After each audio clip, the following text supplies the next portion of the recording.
যিনি আমাদেরকে বিজয়ের স্বাদ কি এটাই জীবনে দেখার তৌফিক দিলেন। পরাধীন থাকলে যে কি হয় আমি নিজে টের পেয়েছি, আপনারাও দেখেছি। সবচাইতে বেশি পেয়েছিলাম ওই 10 দিন মাটির নিচে। ওরা সব চারিদিকে 8-10 জন বসা, আমি একা। এমনি আমার শরীর চলে না। এরপরে আবার এরকম ভয়ঙ্কর ঘর, এরকম ভয়ঙ্কর অবস্থা, এক এক দিক থেকে এক রকম উল্টা পাল্টা প্রশ্ন করে। বলেন তো কত একটা অসহায় অবস্থায় ছিলাম। আমার মনে হচ্ছিল পৃথিবী বলতে আর কিছু নেই। 11টা ঘন্টা আমার এই হাতের ভেতরে যে হ্যান্ডকাপ দিয়ে, ওটা ছাতা লাগালে এমনি কেটে যায়। চোখ কালা কাপড় দিয়ে বেঁধে মাটির নিচে ওই ঘরে, চারিদিকে শুধু পানির আওয়াজ শোনা যায়। এই উপরে এভাবে 11 ঘন্টা আমার জোহর আসর মাগরিব এশার নামাজ পড়তে দেয়নি। আমি এশারায় পড়েছি। অজু আছে কি না আছে, অজু করবো কোথায়? বলেন এই কঠিন অবস্থা বাংলাদেশের মতো জায়গায়। আর আমার চাইতে ভয়ঙ্কর ছিল তো ব্যারিস্টার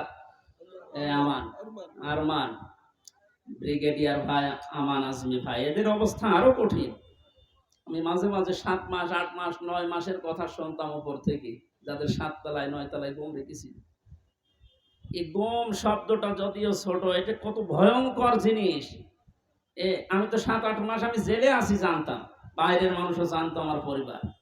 আর ওদের এই 8-9 বছর জানেই না যে বেঁচে আছি কি। আমারও গমের মতো রেখেছিল, কারণ আমার কোনো যোগাযোগ ছিল না, বিচ্ছিন্ন। মার্ডার করে গেছে সে 2 দিন পরে 7 দিন পরে মোবাইলে কথা বলতে পারে বাড়িতে যে আমি আছি। আর আমার 8 মাস হয়ে গেছে, আমি জানি না যে বাইরে কেউ আছে কিনা। কারারক্ষীর কাছে একটু চিরকুট লিখে দিলে ওই যাবে আসবে, তারপরের দিন তার ডিউটি পড়বে, বাড়িতে যাবে, বাড়ি থেকে সংবাদ আসবে, সে আসতে আসতে মনে হয় সংবাদ বাসি হয়েছে।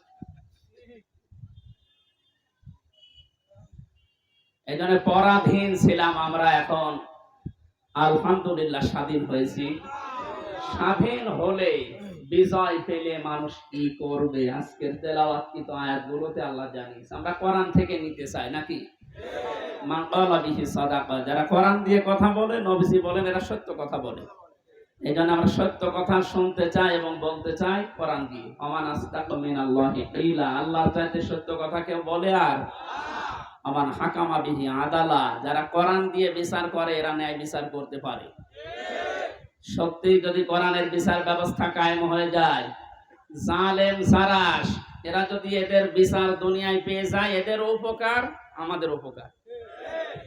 কারণ জালেমের বিরুদ্ধে মামলা হামজার না, জালেমের বিরুদ্ধে মামলা কার? এটাকে আমি বানালাম। সূরা শুরা 25 নাম্বার পারা 6 নাম্বার পৃষ্ঠা 12 নাম্বার লাইনে 42 নাম্বার আয়াত। আল্লাহ পাক বলেন ইন্নামাস সাবিলু আলাল্লাযিনা ইয়াজলিমুনান নাস ওয়া ইয়াবগুনা ফিল আরদি বিগাইরিল হক উলাইকা লাহুম আযাবুন আলীম। এটা তাফসীরে ফি জিলালিল কোরআন। আমি জেলখানায় থাকতে যে তাফসীরগুলো দেখতাম তার ভেতরে এটা একটা, ফি জিলালিল কোরআন। জালেমরা বাস্তবতায় যা দেখলাম, জালেমগুলো জানে না যে জেলখানায় বসে বসে সাইয়্যেদ কুতুব এই জিলালিল কোরআন তাফসীর লিখেছে। এইটা জেলখানায় চলতে দেয়, অথচ সাইয়্যেদ আবুল আলা মওদুদী রাহমাতুল্লাহ আলাইহির ফি জিলাকি তাফহিমুল কোরআন ঢুকতে দেয় না। জালেমরা জানে যে ওইটা চাইতে ওইটা কত বড় কঠিন, আর ওর লিখাই হয়েছে জেলখানায় বসে। ওটা পড়তে দিত, ওখান থেকে রেফারেন্স হিসাবে যেগুলো বলবো বেশিরভাগ ওখান থেকে, বাকিগুলো তাফসীর ইবনে কাসির। আল্লাহ পাক বলেন কিয়ামতের ময়দানে আমি আল্লাহ নিজে মামলা দায়ের করব, আমি নিজে কেস করব, নিজে অভিযোগ দায়ের করব তাদের বিরুদ্ধে যারা মানুষ হয়ে মানুষের উপরে অত্যাচার চালিয়েছে। ইয়াজলিমুনা নাস, আল্লাহ ইয়াজলিমুনা এটা মোজারে দিয়েছে, বর্তমান ভবিষ্যৎ, প্রেজেন্ট ফিউচার। নাস দিয়েছেন আল্লাহ, ইয়াজলিমুনাল মুসলিমুনা দেয়নি। মানুষ হয়ে যারা মানুষের জুলুম উপরে জুলুম করে, তাদের অধিকার নষ্ট করছে, করবে, তারা মামলার আসামি হামজা না আল্লাহ? বাংলাদেশে এই 15 বছরে আপনি যা করেছেন মানবতার সাথে, আপনি শুধু হামজার একা মামলার আসামি না, কিয়ামতে আপনি 15 কোটি মানুষের এবং আল্লাহর মামলার আসামি। আল্লাহর মামলার আসামিদেরকে আমরা এই মুক্ত স্বাধীন দেশে আর দেখতে চাই? কোনো দরকার নেই। শয়তান যেমন আল্লাহর গজব প্রাপ্ত, এগুলো আল্লাহর গজব প্রাপ্ত। শয়তান একজনের সাথে দোস্তি করেছিল, সারাদিন বন্ধুত্ব করার পরে সন্ধ্যাবেলা শয়তান ওরে ডাক দিয়ে বলছে, বন্ধু সারাদিন তো তোমার সাথে চললাম ফিরলাম খেলাম, আমি এখন আর থাকতে চাই না, আমি গেলাম। কেন? আমি তোমার সাথে থাকতে ভয় পাই। আমার সাথে থাকতে ভয় পাও? সারাদিন তো ছিলে, কে তুমি?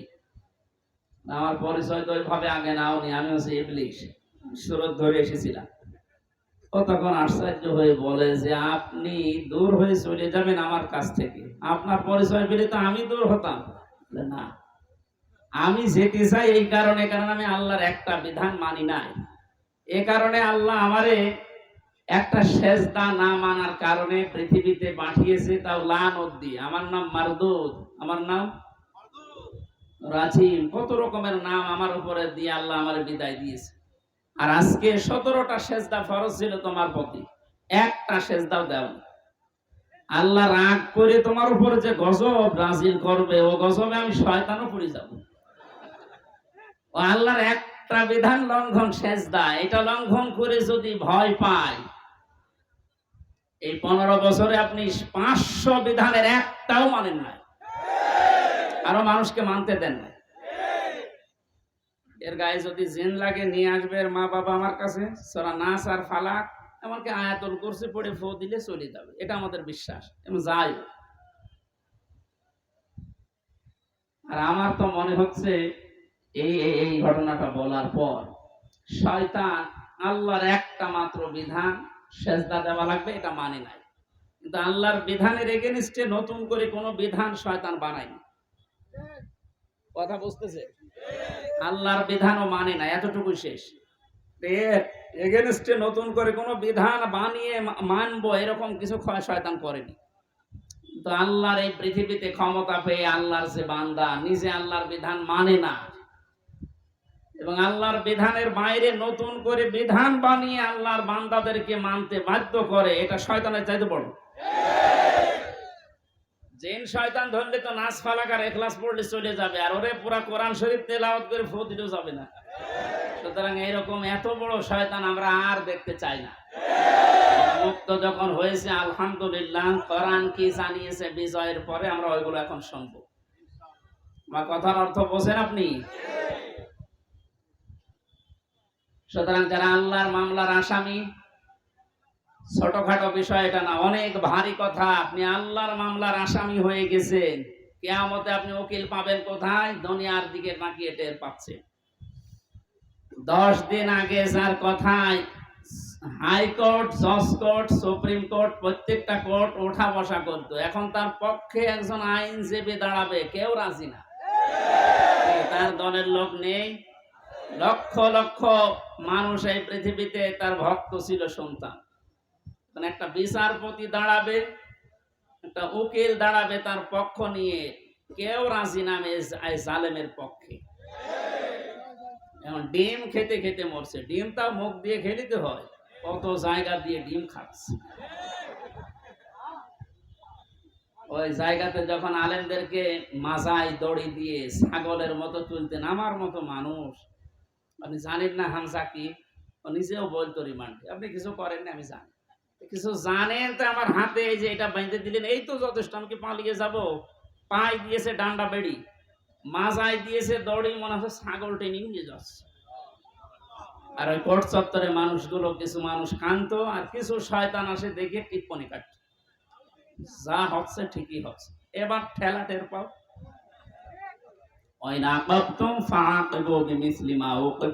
যতটুকু আপনার উপরে করা হয়েছে অতটুকু আপনি করেন, ওর চাইতে বেশি না। অতটুকু করলেও আপনি এই 15 বছর দুনিয়ায় বেঁচেও থাকতে পারবেন না। যা করেছেন যদি অতটুকু আল্লাহর ভাষায় আমরা করতে চাই, সত্যি আপনি পারবেন না। এদেশের বহু মেধাবী সন্তানেরা এই কোটার বিরুদ্ধে এমনি আন্দোলন করে না। বিশেষ করে এই 17 বছরের বাস্তবতা আমার জীবনে আমি যতটুকু দেখেছি, আপনি তাকান তো, অনার্স মাস্টার্স করার পরে বিশ্ববিদ্যালয়ে ফার্স্ট ক্লাস ফার্স্ট হওয়ার পরেও নেবে না, দলীয় পরিচয় পেছনে বিএনপি করে, শিবির করে, এই ট্যাগ দিয়ে। আরে ওইগুলো না দেখে আমার মেধা আছে কিনা ওইটা দেখ। কত বড় জুলুমের শিকার বানিয়ে রেখেছিলেন এই ছাত্র জনতাকে বলেন। আল্লাহ এমনি এমনি নাড়া দেয়নি। কোরআনের পাখি সেই 15-16 বছর আগে একবার বলেছিল যে একটু 12 কোটি জনতা নাড়া দেবে গাছের গোড়া ধরে, দিল্লি গিয়ে পড়বা মামু বাড়ি। ঠিক তাই, খাপের খাপ মমতাজের বাপ মিলে গেছে। খালি আমরা তো কিছু করি না, খালি হাতে খালি একটু নাড়া দিয়েছি, তাও সবাই না, খালি ছাত্ররা। আর একেবারে জায়গা মতো যে পড়িস। শ্বশুর বাড়ি আমাদের তো মামার বাড়ি।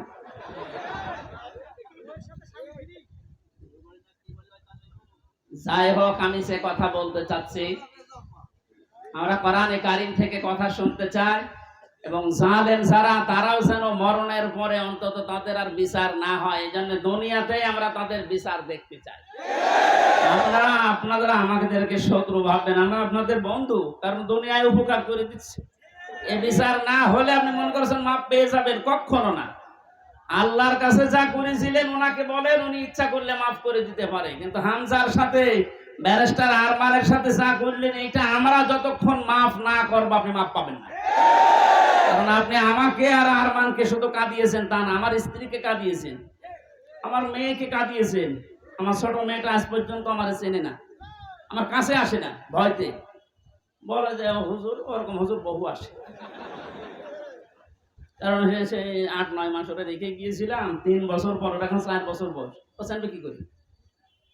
সুতরাং আপনি শুধু আমার একা ক্ষতি করেননি, আমার মা বাবার ক্ষতি করেছেন, আমার স্ত্রীর ক্ষতি করেছেন, আমার সন্তানের ক্ষতি করেছেন, আমার সংসারটা নষ্ট করে দিয়েছে। সব কিছু এরকম হামজা একা, লক্ষ লক্ষ মানুষ এই দেশে আমার মতো ভিক্টিম। আপনি মাপ পাবেন কয়জনে? 1 জন 2 জন 5 জন মাপ, কয়জন মাফ করতে পারে বলেন? এই লোকটাকে যদি আপনি মেরে ফেলেন তাহলে ওনার বিচার কি? ওনারও মেরে ফেলা লাগবে। ওনাকে যদি আমি মেরে ফেলি, আমার একটা বিচার এই যে আমাকে যদি মেরে ফেলেন তাহলে বিচার শেষ। কথা বোঝেন আমার? আর একটা সিস্টেম আছে, হ্যাঁ, ওনার স্ত্রী, ওনার মা বাবা, সন্তান আদি যারা, ওরা যদি মাফ করে দেয় টাকা পয়সা নিয়ে, জরিমানা নিয়ে, তাহলে মাফ হবে। তাছাড়া আর কোনো সুরত নেই। ওই 10 বছর 15 বছর 18 বছর 30 বছর জেল দিয়ে ওই লোকটা শুধু জেল খাটাই হবে, তার উপর আবার আরেকটা জুলুম হয়ে যায়। কিন্তু ওনাকে মাপ পাওয়ার জন্য কোরআনে কারিমে হাদিসে যে 2টা বিষয় আমরা পাই, 1 নম্বরে ওনারে মাপ পাওয়ার জন্য ওনারে মেরে ফেলা লাগবে। এক কথা বলে না কেন? 2 নম্বরে শুধু মেরে ফেলা না, ওনার আত্মীয় স্বজন যদি টাকা পয়সা নিয়ে দিরত দিয়ে বলে যা মাফ করে দিলাম, ঠিক আছে। তাছাড়া মাপ পাওয়ার আর কোনো লাইন আছে? লাইন আছে? ওনার জীবন কয়টা? উনি আমাকে মেরেছে, আমি ওনাকে মেরে ফেললাম, শেষ হয়ে গেল। কিন্তু ওই লোকটা যদি 500 মানুষ 2700 ছাত্র হত্যা করার কারণ হয়, ওকে 2700 বার মারা লাগবে। পরে 2700 বার মারা যাবে? এমনি মরে গেছে, এমনি মরে যাচ্ছে। তো 2700 বার মারা যাবে কোন কায়দায়? একবার মরলেই তো শেষ। 2699 বার এখনো মারা লাগবে। তো আমি মারবো কি করে? কারণ এতগুলো মানুষ এই কয়েকদিনে আমার সামনে 14 জন মারা গেছে কুষ্টে, আমার সামনে। আমি মরণের পরে 5 তারিখে যেদিন স্বাধীন হয়ে যায়, 6 তারিখে সকাল বেলায় প্রত্যেকের বাড়িতে আমার যা সমর্থ ছিল, এমনিতে আমি মুসলিম, যতটুকু পেরেছি 2 মাস চলার মতো তাদেরকে দিয়ে এসেছি। হাসপাতালে গিয়েছিলাম দেখতে, এক একজনের যে অবস্থা, এই জায়গায় গুলি লাগিয়ে, এই জায়গায় বন্দুক লাগিয়ে দিয়েছে, এই জায়গায় লাগিয়ে দিয়েছে, লজ্জাস্থান নষ্ট হয়ে গেছে। এরকম বহু মানুষ হাসপাতালে কাতরাচ্ছে এখনো, শুধু কুষ্টিয়া, বাকি জেলাগুলো তো আমি তো জানি না এখন সব খবর। আর এই 8-9 দিন ছিলাম তো বাইরে, এই জন্য সব খবর জানি না। সুতরাং আমাকে যদি আপনি একজন মারার জন্য মেরে ফেলতেন, আমার তো বিচার হয়ে যেত। আমি তো কারণ হয়ে দাঁড়িয়েছি 2700 মানুষ মারার, আমাকে তো 2700 বার মারা লাগবে। এই জন্য এই বিচার এখন আর দুনিয়ায় নেই। এই বিচার করার জন্য আল্লাহ আখিরাত বানিয়েছে। 2700 বার আপনাকে মারবে, আপনার লজ্জার স্থান নষ্ট করে দেবে। এই জন্য বলছি, জালেম যারা আছেন এখনো ফিরে এসে সে সমস্ত মানুষের উপরে জুলুম করেছিলেন, ওনাদের কাছে যান। ওনারা যদি কিছু করতে পারে, তাছাড়া আল্লাহ জানিয়েছেন যে আমি মাফ করব না, কারণ এটা আমি দায়িত্ব ছেড়ে দিয়েছি যাদের উপরে জুলুম করেছি তাদের উপর। এখন তাদেরকে বলেন ওনারা যদি মন থেকে কিছু করে, তাছাড়া আপনি দুনিয়াও ধ্বংস করেছেন, আপনার আখিরাতও ধ্বংস হয়ে যাবে। আল্লাহ তুমি আমাদেরকে জালেম হওয়া থেকে রক্ষা করো। এই শব্দটা শুনতে যদিও সহজ মনে হচ্ছে, জালেম এটা কত বড় নিকৃষ্ট আল্লাহর কাছে। কারণ জালেমদেরকে আল্লাহ বারবার কোরআনে জানিয়েছেন, আল্লাহু লা ইয়াহদিল কওমাজ জালিমিন, জালেমদের আমি পথ দেখাই না, হেদায়েত দেই না। আমরা যদিও অনেকে বলে হুজুর আমাদের কেন্দ্রীয় আমির বারবার দোয়া করে, তো দোয়া করে করব কি? জালেমদের তো হেদায়েত হবে না, জালেমদের কোনো হেদায়েত নেই। আর জালেমকে ক্ষমা করে দেওয়ার অর্থ হচ্ছে মাজলুমের উপর অবিচার করা। আপনি কোনদিন ব্যারিস্টার আজমের ব্যারিস্টার আরমানের স্ত্রীর কাছে মাপ পাওয়ার কথা না, সে মানুষ ছিল আপনার মতো। এরপরও বলছে আপনারা চেষ্টা করেন, যদি মাপ পান, না পাইলে বুঝবেন আপনার দুনিয়া আখিরাত ধ্বংস হয়ে গেছে। আল্লাহ তুমি আমাদেরকে মাফ করো, বলেন আমিন। কোরআনের বিচার যতদিন পর্যন্ত কায়েম না হচ্ছে, বসে থাকার, থেমে থাকার আমাদের কোনো সুযোগ নেই। যে যেখান থেকে আসি আমরা চেষ্টা চালাবো, চর্ম চোখে দেশে দেখতে চাই আল্লাহর কোরআন দিয়ে বাংলাদেশটা চলছে। কারণ আমরা তো দেখলাম যে বাবা চালালে কেমন লাগে, চাচা চালালে কেমন লাগে, স্বামী চালালে কেমন লাগে, বউ ভাবি সবাই চালিয়েছে, সবই দেখলাম যে কেমন লাগছে। একটা জিনিস এখন দেখতে বাকি আছে, যে কোরআন দিয়ে, আল্লাহর কোরআন দিয়ে রাষ্ট্র চালালে কেমন লাগে, এটা দেখতে বাকি আছে না?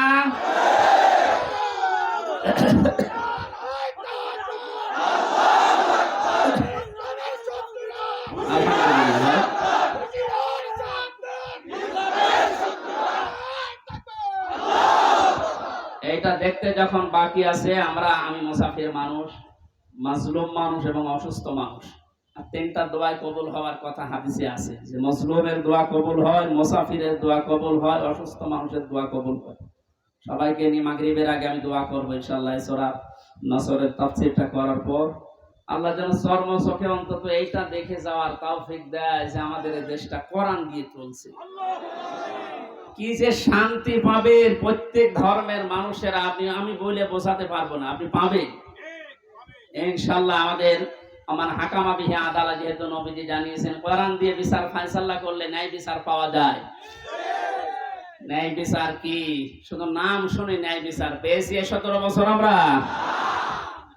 আমার ঠনকো মূল্য চুরি মামলা দিয়েছিল, আমার মামলা খুব কঠিন না, মূল্য চুরি করলে যা হয় ওই রকম একটা। সেই মামলা আমার 30-32 বার হাইকোর্টে ওঠে, সিএম কোর্ট, জজ কোর্ট, হাইকোর্ট, তিনবার হিসাব করে দেখেন 30 থেকে 33 বার উঠেছে, না হবে না। আর এদিকে প্রতিদিন আপনি টিভির সামনে বসে বলি ছড়ান যে আমরা ন্যায় বিচার কায়েম করছি। এই ন্যায় বিচারের একটা নমুনা, যা করেছেন বিচার ব্যবস্থায় যাদেরকে বসিয়েছেন প্রত্যেকটা অবিচার করেছে। আর আমার 164 যে ম্যাজিস্ট্রেট নিয়েছিল, ওই শয়তানকে আমি জেলখানায় যাওয়ার 3 মাস পরে দেখি ও ভেতরে ঘুরে বেড়াচ্ছে। এখানে কেন? ও আমার বেকার এই সমস্ত বিষয়গুলো লিখে, মানে একেবারে জালিয়াতি করে সই করিনি। বলছো হুজুর আপনি মাত্র কিছুক্ষণ পরে বেরিয়ে চলে যাবেন, কারণ আমি 164 বুঝতাম না। ওইসব লাইনের লোক আমরা, এই সিটারি বাঁটমারি, এই 2 নাম্বারই করে বসে খালি সই করে দেন, নিচে আপনার ছোট ছোট মেয়েরা কাটতেছে, আমি জানি আপনি চলে যাবেন। ওর উপর বিশ্বাস করে আমি সই করি, নিচে আসলাম, দেখা সাক্ষাৎ করে আমার জেলে পাঠিয়ে দিলে, আনন্দে আছে যে কয়েকদিন মাত্র বের হয়ে যাবো। ও আল্লাহ শুনছো, এটা 164 আমি যা বলতে চাইনি, ওই শয়তান সব লিখে খালি আমার সইটা বসিয়ে দিয়েছে। পরে জেলখানায় দেখি কাশিমপুরে, বললাম কি আপনি এখানে, আপনি কাজটা ঠিক করলেন, জেনে শুনে আমার জীবনটা এভাবে নষ্ট করলেন? বলছে আমার উপর থেকে যা বলেছে আল্লাহর ওলিরা আমি তাই করছি, আমার কিছু করার নেই। তা আপনি এখানে কি? বলছে আমার বউ মামলা দিয়েছে। বউ? আমিও মামলা দেবো তোর নামে? এই জন্য আল্লাহ ছাড় দিয়েছিল, কিন্তু ছেড়ে দেয়নি। আল্লাহর ধরা বড় শক্ত ধরা, যেটা আমরা আইন মন্ত্রী আরে দরবেশ বাবারে দেখি বলছিলাম কি দাপট গো। আমি মাঝে মাঝে আইন মন্ত্রীর এই আদালতে দেখতাম, আরে দরবেশ বাবা দেখতাম বসে আছে, আমার যখন নিয়ে যেত ওই উপরে দেখা যেত যে বসে আছে দরবেশ। দরবেশ যে এই কাম করতে পারে আমার তো কোনোদিন বিশ্বাস হয়নি। দাড়ি কেটে নম হয়ে গেছে, শয়তান পর্যন্ত ওর এখন ঘৃণা করেছে যে আমি তো এত খারাপ না। ধিক্কার জানা আপনাদের এই দাড়ি রাখাই সুন্নতকে নিয়ে হেয়ালিপনা করা, এই আর কি ঠাট্টা বিদ্রুপ করা। সুন্নত পর্যন্ত কেটে বাদ দিয়ে দিলে কিয়ামতে আল্লাহর নবীও আপনাকে বাদ দিয়ে চলে যাবে।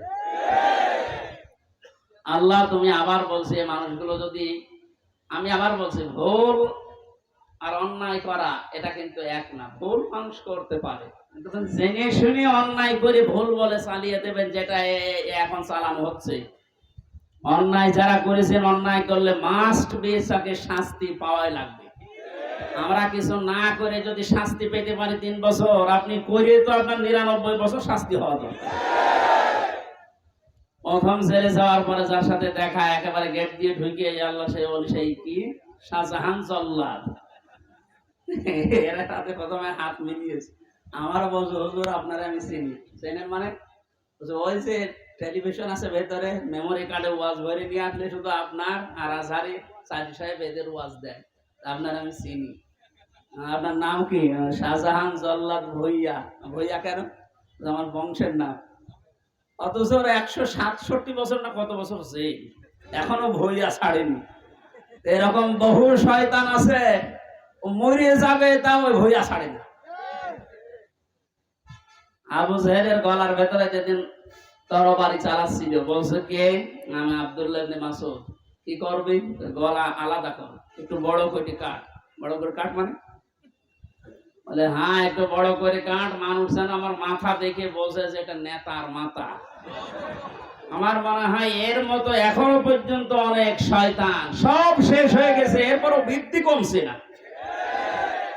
বিভিন্ন জায়গা থেকে ভিডিও বার্তা দিয়ে মানুষকে শুধু উত্তেজিত করছে, আর কোনো লাভ হবে না ইনশাআল্লাহ। আপনি যাই করেন আর কোনো লাভ হবে না, এদেশের মানুষ বুঝে গেছে।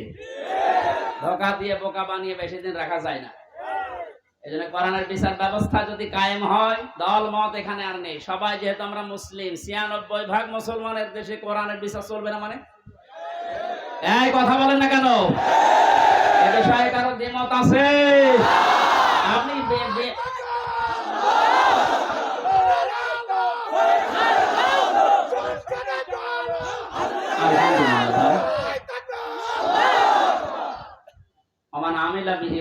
যারা কোরআন দিয়ে আমল করবে, কিয়ামতে আল্লাহ নিজে তাদেরকে পুরস্কার দান করবে। আল্লাহ রাব্বুল আলামিন কোরআনের আমল করার মাধ্যমে পুরস্কার যেন আমাদেরকে দান করে। দুঃখজনক হলো সত্য, 500 আমল আছে কোরআনের। কয়টা? এই দেশে এখন একটাও নেই। সামনে আস্তে আস্তে আমরা 500টা আমলই চালু করব কোরআন দিয়ে ইনশাআল্লাহ।